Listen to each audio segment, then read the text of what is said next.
hello' দোস্ত তোমালোকে কেনে আছে মই আশা কৰিছোঁ তোমালোকে বহুত ভালে আছে আৰু ময়ো বহুত ভালে আছোঁ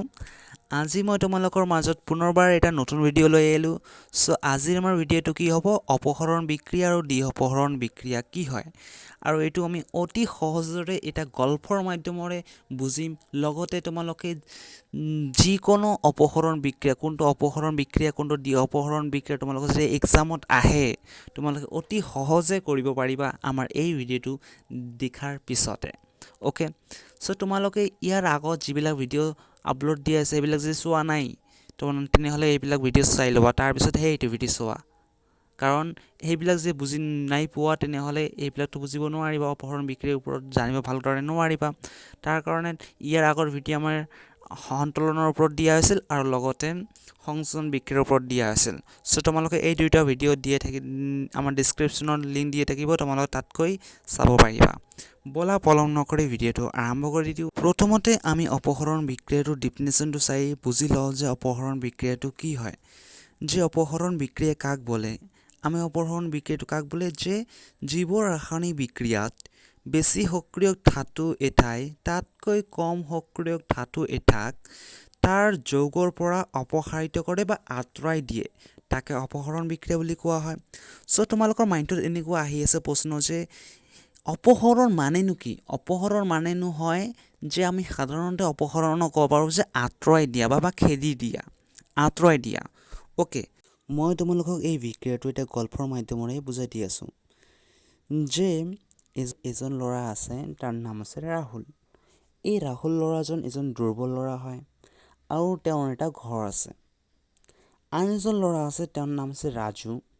এই ৰাজুৰ ল'ৰাটো কি হয় এটা শক্তিশালী ল'ৰা হয় এদিন কি হ'ল যে ৰাজুৱে এই ৰাহুলক ক'লে যে ৰাহুল তুমি তোমাৰ এই ঘৰটো মোক এৰি দি তুমি বেলেগ ঠাইলৈ গুচি যোৱা পুৰা দম মাৰিবলৈ ধৰিল তুমি তোমাৰ ঘৰটো যে মোক নিদিয়া তেনেহ'লে মই তোমাক মাৰি পেলাম এনেধৰণৰ কথা শুনি ৰাহুলেতো পুৰা ভয় খাই পেলাল তেওঁ দুৰ্বল আৰু তেওঁক মাৰি কথা কৈ আছে তেনেহ'লে কি হৈছে ৰাহুলতো পুৰা ভয় খাল ৰাজুক দেখি ভয় খাই কি হ'ল ৰাহুলে নিজৰ ঘৰটো ৰাজুক এৰি দি বেলেগ ঠাইলৈ ৰাহুলে গুচি গ'ল তেনেহ'লে কি হ'ল যে এতিয়া ৰাহুলে বেলেগ ঠাইত থাকে আৰু ৰাহুলৰ ঘৰত কোনে ৰয় ৰাজুৱে ৰয় এতিয়া ইয়াৰ পৰা তোমালোকে কি গম পালা যে বেছি পাৱাৰফুল মানুহজনে মানে বেছি শক্তিশালী মানুহজনে তাতকৈ যিটো কম শক্তিশালী মানুহ আছে তেওঁক দম মাৰি তেওঁৰ ঘৰৰ পৰা আঁতৰাই দিলে মানে খেদি দিলে সেই তেনেধৰণৰ সেই ছেম একেদৰে এই গল্পটোৰ নিচিনাই আমাৰ অপহৰণ বিক্ৰিয়াটো হয় যে বেছি এটা সক্ৰিয় ধাতুৱে তাতকৈ যিটো কম সক্ৰিয় ধাতু থাকে তাৰ যৌগৰ পৰা কি কৰে অপসাৰিত কৰি দিয়ে আৰু তাক আমি কি বুলি কওঁ অপহৰণ বিক্ৰিয়া বুলি কওঁ বা প্ৰতিস্থাপন বিক্ৰিয়া বুলি কওঁ ওকে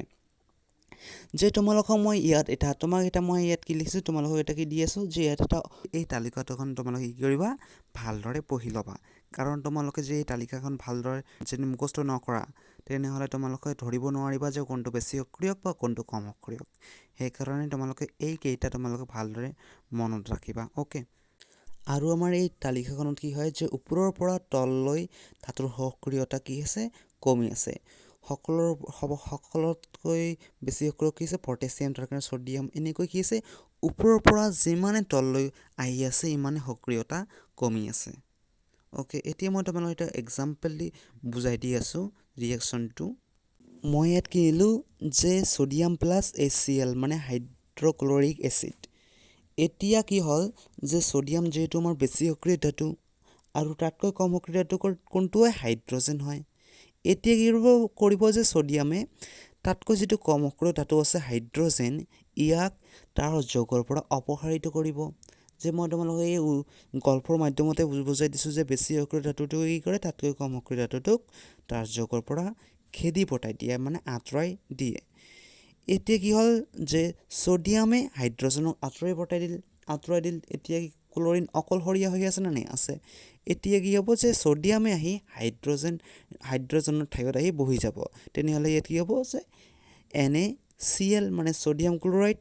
আৰু হাইড্ৰজেনৰ যিটো অপসাৰিত কৰি দিলে এতিয়া কি হ'ব sodium chloride plus hydrogen okay তোমালোকে গম পালা যে অপহৰণ বিক্ৰিয়াটো কি হয় আৰু যদি তোমালোকক যদি ইয়াৰ ওপৰত যদি কোনো ডাউট থাকে তেনেহ'লে মোক কমেণ্ট কৰিবা মই বুজাই দিবলৈ যত্ন কৰিম আজিৰ কাৰণে এইখিনিয়ে তাৰ কাৰণে তোমালোকে ভালে থাকা সুস্থ থাকা আৰু নেক্সট ভিডিঅ'ত তোমালোকৰ মাজত লৈ আহিম অপহৰণ বিক্ৰিয়া অ'কে ধন্যবাদ